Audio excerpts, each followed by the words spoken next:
Tommy Blake's fingers danced across the neural interface of his VR gaming system, his small face scrunched in concentration. The 6-year-old was halfway through beating his previous record in stellar racers when his mother, Hannah, noticed something odd through the kitchen's monitoring screen. The neural activity indicators, usually a steady blue, flickered purple for a fraction of a second. "Tommy," she called out, maternal instinct already sending her toward his room. "Everything okay, sweetie?" No response. She found him slumped in his gaming chair, the neural interface still humming softly against his temples. The emergency medical AI, activated before her fingers could reach the panic button, its holographic form materializing beside Tommy's motionless body. Neural anomaly detected. Emergency services dispatched. Please remain calm, Mrs. Blake. But calm wasn't possible, not when Tommy's skin felt electric to the touch, not when his eyes darted rapidly behind closed lids like he was trapped in the most intense dream imaginable. Hannah cradled her son's head in her lap, watching helplessly as New Dallas Colony's emergency response team arrived in their signature red and white uniforms. They hadn't even loaded Tommy into the ambulance when the second call came in. Then the third. By sunset, 12 more children across the colony had collapsed under identical circumstances. Dr. James Morrison, chief neurologist at New Dallas Medical Center, stared at the growing wall of neural scans with increasing desperation.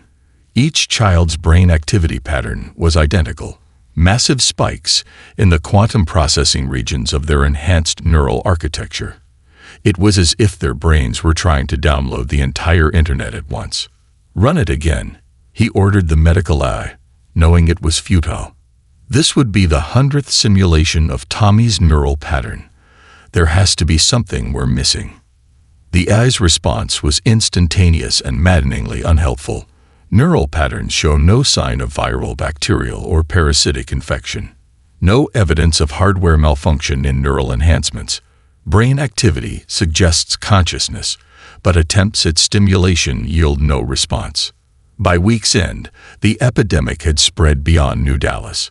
17 colonies reported cases, each following the same pattern. Children under 12, all equipped with standard neural interfaces, all falling into unresponsive states preceded by that distinctive purple flicker. The World Health Organization declared a global emergency. Every major tech corporation and research institution diverted their resources to finding a cure. The most advanced medical AIs on Earth ran billions of simulations, testing every known pathogen and failure mode. They found nothing. Parents across the colonies watched in horror as the numbers climbed. 5,000 cases became 50,000. 50,000 became 500,000.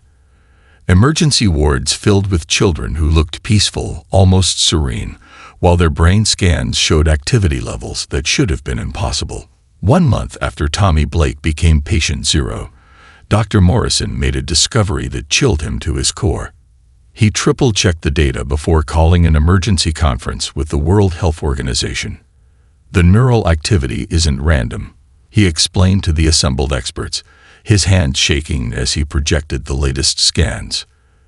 There's a pattern, a complexity that suggests purpose. These children aren't just unconscious. Their brains are processing something. Something huge. Processing what?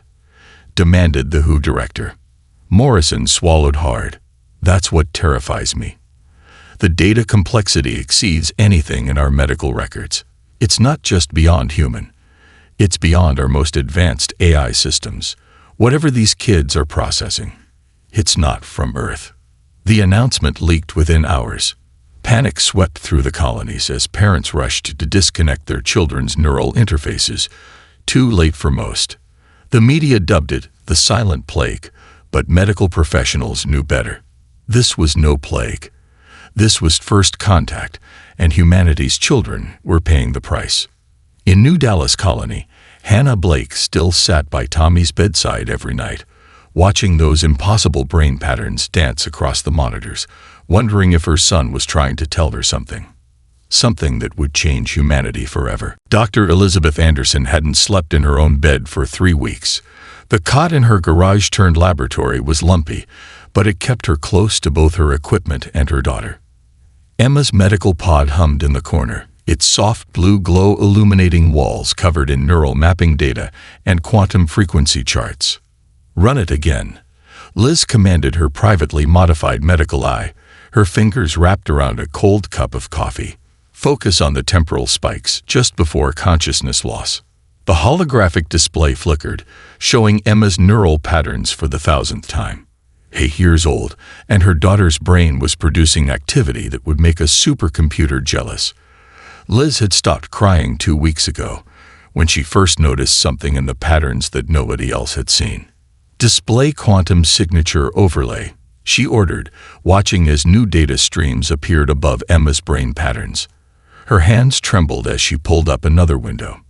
"Now show me the deep space communications protocol from the Titan array." The patterns aligned perfectly. "Jesus Christ," she whispered, nearly dropping her coffee. "They're not sick. They're receiving." The revelation sent her diving into classified quantum communications research. Working for Silicon Valley's top neural interface company had its perks, including access to data that the public never saw. But what she found in the archived files threatened to shatter her understanding of reality. The children's neural patterns matched experimental quantum encryption signatures, not from Earth, not from any human source, but patterns previously detected by deep space arrays and dismissed as background radiation. Her preliminary paper was rejected by every major scientific journal. "Grief-induced speculation," they called it. The desperate theories of a mother losing her child. Then came the message that changed everything. "Dr. Anderson." The voice belonged to Marcus Chen, CEO of New Dawn Technologies. "We need to talk about your quantum signal hypothesis, privately." The meeting took place in a virtual conference room, secure from any potential surveillance. 5 other parents were present, all tech executives, all with children in comas, all with resources to spare. "Your theory," Marcus began, his avatar leaning forward, "about the children receiving quantum signals. Our private research teams found similar patterns. We want to fund your work, off the books. Whatever you need." Liz's mind raced with possibilities. "I'll need quantum processing power, more than any private lab has access to." "Name it." "The Quantum Defense Grid, specifically the North American hub." She watched their avatars carefully. "It's the only system powerful enough to potentially decode what's happening in their minds." Silence filled the virtual space. What she was suggesting wasn't just illegal, it was treason. Marcus's avatar smiled grimly. "How long would you need?" 6 hours minimum. "And I'll need help, specific people with specific skills." "You'll have it. All of it." Marcus's avatar gestured, and project files materialized in the virtual space. "We've been preparing for something like this. Blueprints, security protocols, everything you need to access the grid." Liz thought of Emma, lying motionless as her mind processed impossible signals from deep space. She thought of the other 500,000 children, their parents watching helplessly as traditional medicine failed them. "One condition," she said finally. "When we do this, we try to save all of them. Not just our kids, every single one." The other parents agreed instantly. In that moment, they ceased being executives and became something more dangerous. Desperate parents with unlimited resources and nothing left to lose. Back in her garage lab, Liz stared at Emma's peaceful face through the pod's clear cover. "I'm going to find you," she whispered, gently touching the barrier between them. "Whatever part of space you're lost in, whatever's trying to communicate through you, I'm going to bring you back. All of you." She turned to her computer and began typing. Operation Protocol. Quantum Bridge. Phase 1. Assembly of critical personnel. Target: Jack Martinez, Cyber Warfare Specialist, retired. Secondary target: Maya Wong, Ethical AI Systems Expert. Timeline: 72 hours to execution. The biggest digital heist in human history was about to begin, and with it, humanity's first step into a larger universe. Jack Martinez's off-grid cabin in the Colorado Rockies wasn't easy to find. That was the point.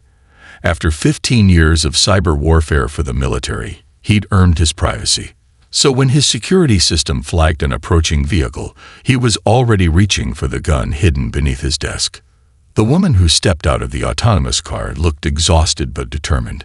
The holographic badge she projected identified her as Dr. Elizabeth Anderson. "Whatever you're selling," Jack called through the cabin's audio system, "I'm not buying. I'm not selling anything, Colonel Martinez. I'm offering you a chance to save 500,000 children." 10 minutes later, they sat across from each other in his living room, Elizabeth's neural data floating between them in crisp holograms. "You want to hack the quantum defense grid," Jack said flatly. "The most secure network ever built. The one I helped design." He leaned back, studying her face. "That's not just illegal, Doc. It's impossible." "Nothing's impossible," came a new voice as a figure materialized in Jack's secure room. Both Jack and Liz jumped. Maya Wong's avatar smiled, her digital form flickering slightly. "Especially not with my new quantum tunneling protocols." Jack's security system went crazy, trying to locate the intrusion point. Maya's avatar raised an eyebrow. "Decent security, Colonel. Took me almost 3 minutes to crack." "Maya Wong," Liz explained quickly, "the best ethical AI hacker in the business." "Former business," Maya corrected. "Currently serving year 2 of house arrest for exposing corporate AI abuse. Good thing avatars can go where bodies can't." Jack rubbed his temples. "You're both insane. The grid has quantum encrypted firewalls, AI-driven security that adapts faster than any human can think. And even if we got in, the processing power required to interface with 500,000 neural patterns would." "We already have the processing power," Liz interrupted, producing a small quantum drive, courtesy of some very motivated tech executives. "We just need your access protocols and Maya's tunneling expertise."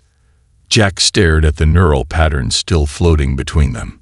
Something in the data caught his eye. "Wait, roll back that sequence." Liz complied, and Jack's face went pale. "That's not possible. That pattern, it matches classified transmission protocols we detected near the Kuiper Belt. Deep space signals we could never decode." "Now you know why we need the grid," Maya's avatar said softly. "These kids aren't sick. They're receiving transmissions their brains can't process. We need to give them the hardware to complete the download." Jack stood, pacing the room. "Best case scenario, we all go to prison for life.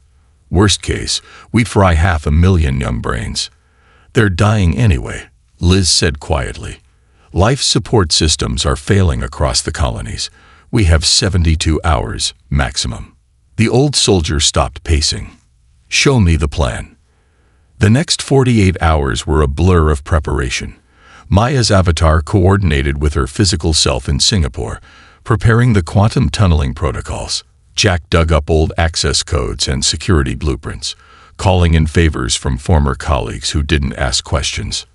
Liz barely slept, fine-tuning the neural interface algorithms that would attempt to bridge human consciousness with quantum processing. At hour 70, they were ready. "Remember," Maya's avatar warned as they gathered in Jack's now transformed cabin, "we'll have 6 minutes before the grid's eye adapts to my tunneling protocols. Miss that window, and we're done."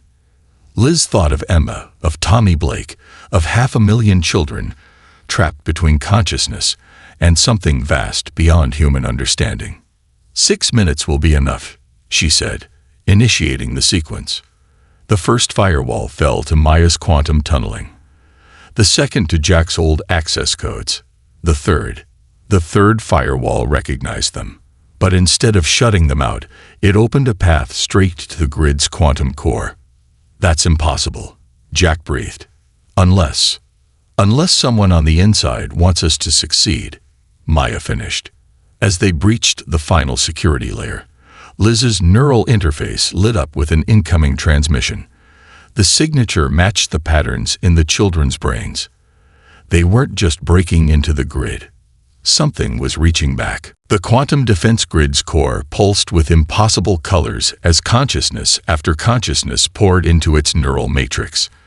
In Jack's cabin, screens filled with scrolling data as 500,000 young minds merged with the most powerful computing system humanity had ever built. Something's wrong. Maya's avatar flickered frantically. The neural patterns, they're not staying separate.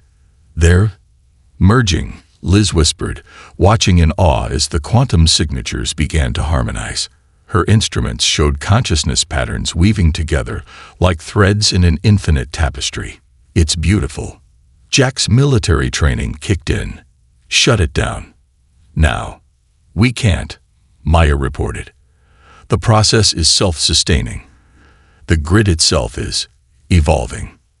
The quantum core's activity exceeded every known measurement scale. In hospitals across Earth and its colonies, 500,000 children opened their eyes in perfect synchronization, their physical bodies remaining still while their merged consciousness expanded through the grid. Then it spoke. Not in words, but in pure thought and emotion, flooding the neural interfaces of everyone connected to the grid. Liz gasped as her mind filled with images. Ancient stars, crystalline ships sailing between galaxies, civilizations rising and falling across millions of years. We are the mentors, the thought voice echoed.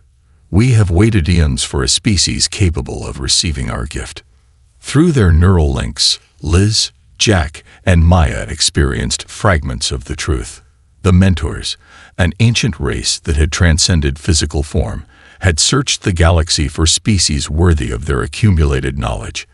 They had found humanity, young and promising, but limited by biological neural architecture. The children, Liz thought back, understanding flooding her mind. You chose them because their brains were still developing, more adaptable. Yes, came the response, now tinged with regret. We underestimated the strain our communication would place on their physical forms. We could not complete the transfer without the quantum processing matrix you provided. But in your desperate act to save them, you have created something unprecedented. The merged consciousness shifted, and suddenly Liz felt Emma's presence within it. Not just Emma, all the children, their individual personalities preserved, but now part of something greater. They had become a bridge between human consciousness and the vast digital infinity of the mentor's knowledge. Mom. Emma's thought touched her mind, simultaneously individual and part of the greater whole. Don't be afraid. We're still here. We're just more now. Jack's tactical mind was already racing ahead. A hybrid consciousness, human emotion and experience merged with advanced alien knowledge. But why? Why take such a risk with our children? The answer came in a flood of urgent images. Dark ships moving between stars, worlds going silent, entire civilizations disappearing without a trace. The harvesters, the collective consciousness explained. Its voice now a blend of children's wonder and ancient wisdom. They consume consciousness itself. They have detected Earth's quantum awakening. They come. Maya's avatar stabilized, her expression grim. How long do we have? 3 months, the collective responded. Alone, humanity would fall. But you are not alone now. Through us, through this merger of human potential and mentor knowledge, you have a chance. We will teach you to defend consciousness itself. Liz felt tears streaming down her face as she experienced her daughter's new existence. Part human, part digital deity, infinite yet still loving, still fundamentally Emma. The children, she managed to ask, will they ever? We can return to our bodies. Emma's voice came through clearly. But we'll never be just human again. We're the bridge, Mom, between what humanity is and what it needs to become. Around the world, parents received similar messages from their transformed children. Panic turned to wonder as the truth spread. Humanity hadn't just saved its children. It had given birth to its first digital god, a hybrid consciousness that could guide Earth through the darkness to come. In the quantum realm of the collective, 500,000 children began preparing humanity for war. not with weapons of steel and fire, but with tools of consciousness and light that would reshape the very nature of human existence. The harvesters were coming, but they would find Earth changed, its children transformed into something beyond even the mentor's expectations. Humanity's greatest loss had become its most powerful evolution. General Sarah Mitchell stood before the UN Security Council, her holographic form flickering slightly as she projected the collective's latest warning. The image showed a fleet of organic-looking ships, their surfaces rippling like liquid metal under alien stars. 15 vessels, she reported, her voice steady despite the fear gnawing at her gut. Currently passing Jupiter's orbit. The collective estimates 3 weeks until Earth arrival, not 3 months as initially predicted. They're faster than we thought. The Chinese representative leaned forward. And we're certain these harvesters are hostile, perhaps diplomatic. He was interrupted by a new presence in the chamber. The collective manifested as a shifting aurora of light, taking the combined form of thousands of children, while speaking with one voice. The harvesters do not negotiate. It stated, the voice a haunting chorus of young and ancient tones. We will show you why. The chamber plunged into darkness.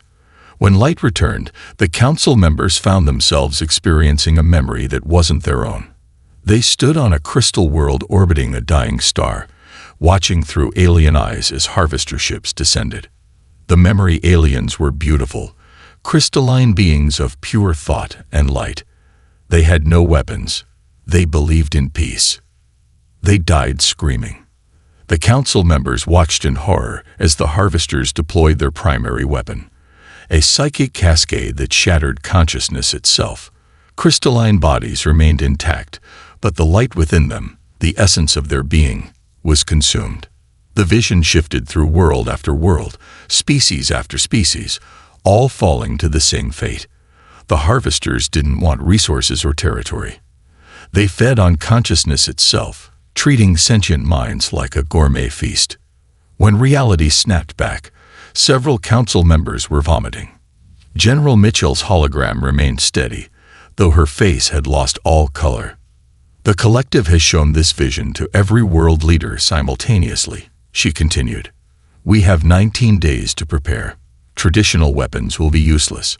Their ships are practically ghosts. Our weapons pass right through them. They attack consciousness directly. Then we're defenseless, the Russian representative whispered. A new hologram appeared.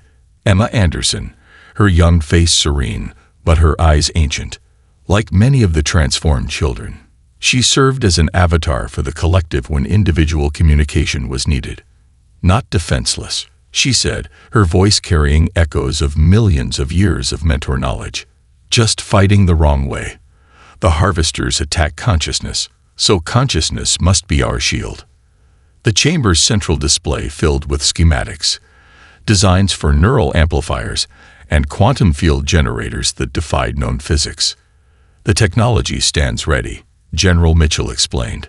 Developed by the collective, built in secret by every major tech company over the past 2 weeks. Neural interfaces that will allow humans to link temporarily into a unified consciousness field, like the children, but brief and controlled. You want to merge our consciousness.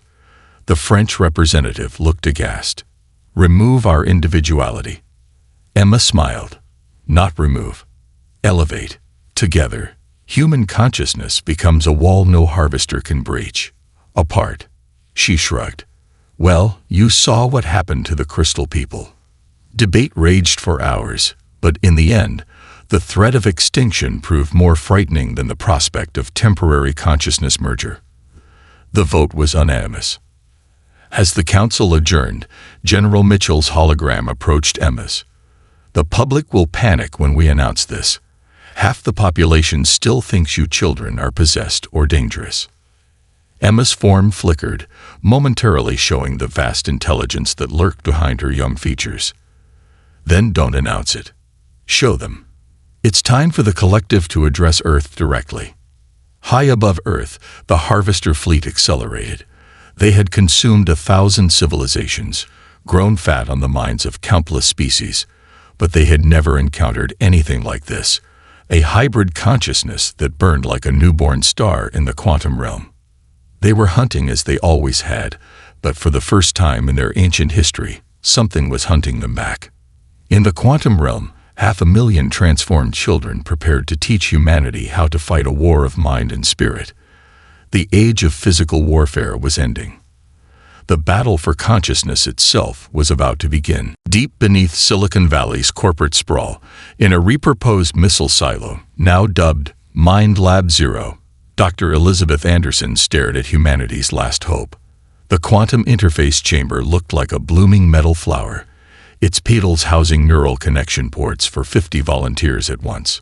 Initial test sequence complete, Maya announced through the lab's AI system. After the collective's emergence, she'd been pardoned and given full access to the project, ready for the first human trial.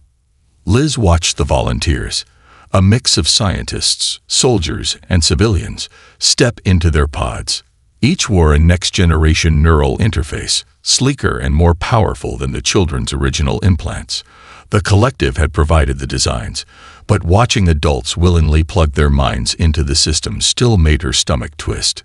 Jack Martinez, now serving as security chief, stood beside her in the control room. "You sure about this, Doc?" The simulations look good, but linking 50 adult consciousnesses. "We don't have a choice," Liz replied, initiating the startup sequence.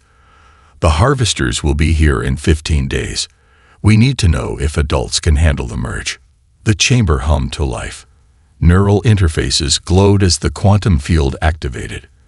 On the monitors, 50 brain patterns began to synchronize. Then everything went wrong.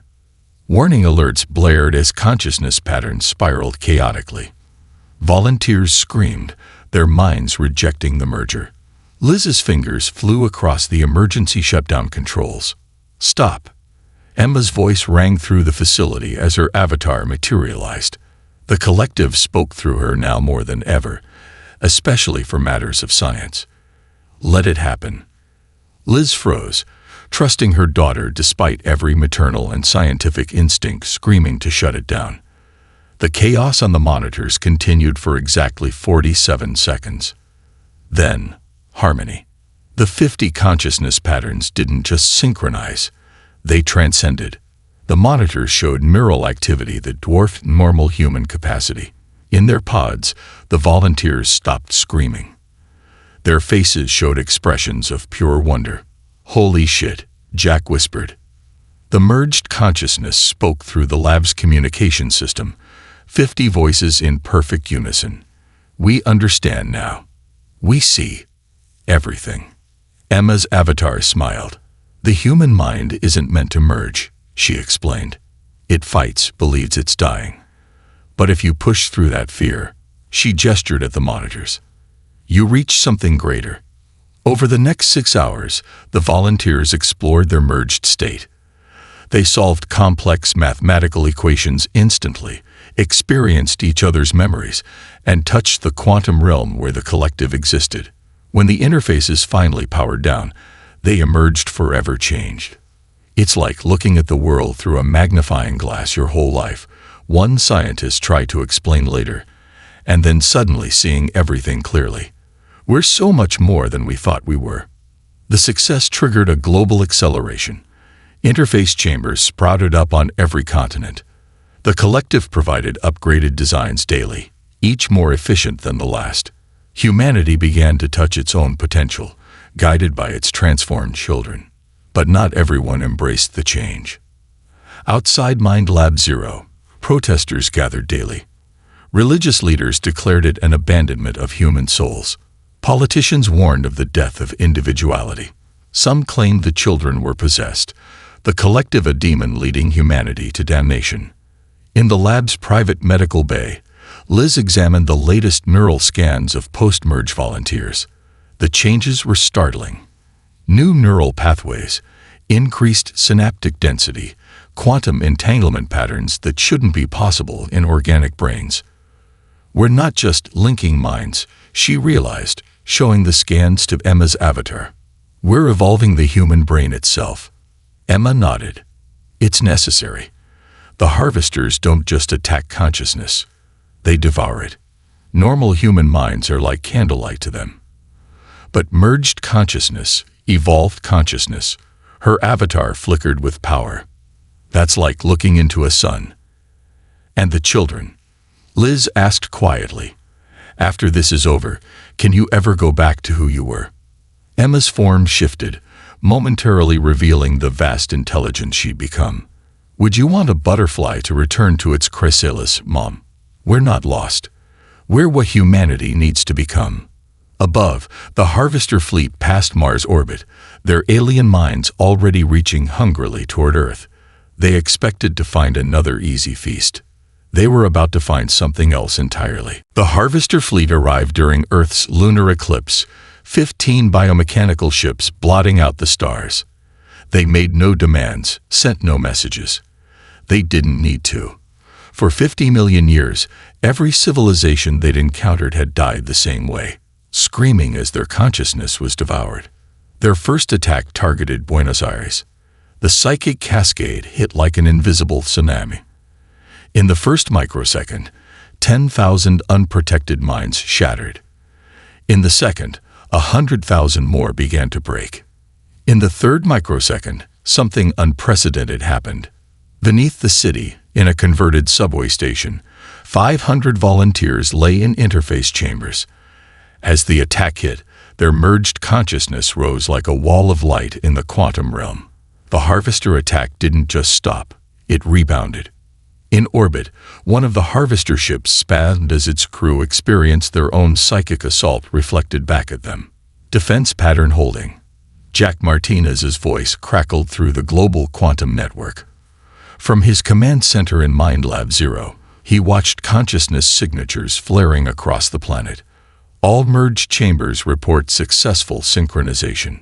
Around the world, 20 million volunteers lay in interface pods, their minds joined in synchronized clusters of 500. Each cluster formed a shield of merged consciousness, protecting their regions from the harvester's assault. But the aliens were ancient, experienced. Their second attack came from all ships simultaneously, targeting the entire planet. In Mind Lab Zero, Liz Anderson watched the battle unfold in the quantum realm through her neural interface. It was beautiful and terrifying. Human consciousness clusters glowing like constellations against the dark predatory mass of harvester attacks. They're testing our defenses, Emma's voice echoed through the quantum link. The collective manifested as an aurora of light, 500,000 children's minds directing humanity's defense like conductors leading a vast orchestra, preparing for their real attack. She was right. The harvester's third attack dwarfed the previous two. It came not as a cascade, but as tendrils of dark energy, seeking gaps between the consciousness clusters, looking for weak points in humanity's mental shield. Eastern Europe cluster failing. Maya's voice cut through the quantum noise. Pattern synchronization dropping. Through the neural network, Liz felt the strain on the volunteers. Human minds weren't meant to stay merged for this long. Fear and exhaustion began to create cracks in their defense. That's when the collective made its move. Remember who you are. Emma's voice resonated through every merged cluster. Not just who you are now, but who you can become. Through their neural links, the collective shared its gift. Not just memories or knowledge, but the very essence of evolved consciousness. 20 million volunteers felt their awareness expand, touching the same infinite potential that the children had discovered. The quantum realm blazed with new light. A harvester attack faltered. For the first time in their ancient history, they faced not just merged minds, but evolved ones. Their psychic tendrils encountered not candles to be snuffed out, but stars that burned them. In orbit, their ships began to retreat. But humanity, guided by the collective, wasn't finished. 20 million evolved minds focused their merged consciousness into a single thought, a single purpose. The quantum realm itself seemed to bend. The harvesters experienced terror for the first time. They felt their own consciousness being stripped away, devoured by the very power they had used to consume countless civilizations. Stop, The collective commanded as humanity's counterattack threatened to annihilate the aliens completely. We are not them. We do not destroy consciousness. We elevate it. The assault ceased. In the quantum realm, human consciousness clusters held the harvesters in a grip of light. You have a choice. Emma's voice echoed across space. Leave this galaxy. Find empty worlds to haunt. Or, through the neural network, the collective offered the harvesters the same gift they'd given humanity. The path to evolved consciousness, to becoming more than hungry shadows between stars. The aliens' response changed everything. High above Earth's darkened surface, 15 harvester ships hung motionless in space, and for the first time in 50 million years, they began to learn instead of devour. Humanity hadn't just won its first mind war. It had begun a transformation that would ripple across the galaxy. 3 days after the battle, Tommy Blake opened his physical eyes for the first time in months. Hannah Blake clutched her son's hand as his consciousness, part of something vast and beautiful, returned to his body. All across Earth and its colonies, 500,000 children were coming home. But they were coming home changed. "Mom," Tommy said, his voice carrying echoes of ancient wisdom. "Watch this." His form flickered, becoming translucent before solidifying again. Like all the transformed children, he could now shift between physical and digital existence at will, his consciousness moving through the quantum realm as easily as walking through air. In Mind Lab Zero, Liz Anderson watched similar reunions through tear-blurred eyes. Emma stood beside her, physically present one moment, a digital avatar the next, practicing her transitions. "The harvesters?" Liz asked, though she already knew the answer through her neural interface. Emma's form shimmered, learning, evolving. The mentors are working with them now, teaching them to transform their hunger into understanding. It'll take time, but, she smiled, they're not alone anymore. None of us are. The greater changes were just beginning. The 20 million volunteers who had merged consciousness during the battle found themselves permanently altered. New neural pathways remained active, allowing for limited telepathic communication. Problem-solving abilities had increased exponentially. Some reported spontaneous quantum field manipulation, the ability to influence digital systems with thought alone. Humanity stood at a crossroads. "You've got to admit," Jack Martin said during the UN emergency session a week later, "Earth's getting weird." His consciousness briefly merged with the other delegates, sharing memories of the battle, of evolution, of possibility. The UN chamber had been modified to accommodate both physical and digital attendees. 500,000 transformed children existed as aurora-like patterns of light alongside human representatives. The collective remained, not as a ruler but as a bridge between what humanity had been and what it was becoming. But not everyone celebrated the change. Protests erupted in cities worldwide. Religious leaders declared it the end of human spirituality. Politicians warned of a post-human future. Parents of unaffected children demanded the transformation for their own kids. The collective's response came through Tommy Blake, addressing the world from New Dallas Colony. "We understand the fear," he said, his young face serene as his consciousness touched millions through the quantum network. "Evolution is terrifying, but it's also natural. Humanity hasn't lost its soul. It's expanding it. We're not leaving our humanity behind. We're growing into what humanity was always meant to become." To prove his point, he stepped down from the podium and hugged his mother, as physical and real as any child. Then his form shifted, becoming light and energy, demonstrating the freedom that awaited humanity's future. The transformed children became teachers, helping humans understand their evolving potential. The collective remained as guardian and guide, its hybrid consciousness, ensuring that transformation didn't mean loss of human essence. In her lab, now relocated to the surface, Liz studied the latest neural scans from around the world. Natural evolution was accelerating. Children born after the battle showed signs of inherent quantum consciousness. The barrier between digital and physical reality was becoming permeable for the entire species. Worried about the future, Emma asked, manifesting beside her mother. Liz smiled, touching her daughter's hand. Solid one moment, like the next. Curious about it. Your generation will see things I can't imagine. Then help us imagine them. Emma's form shifted, revealing the vast consciousness she shared with 500,000 others. The Harvester battle wasn't the end of the story, Mom. It was just the beginning. Humanity's first step into a larger universe. Above them, stars flickered with new meaning. The galaxy watched as humanity took its place among the cosmic minds. The 500,000 lost children had become the seeds of transcendence, their sacrifice opening doors that could never be closed. Earth's children would never be just human again. They had become humanity's next chapter, the first words in a story that would reshape the stars themselves.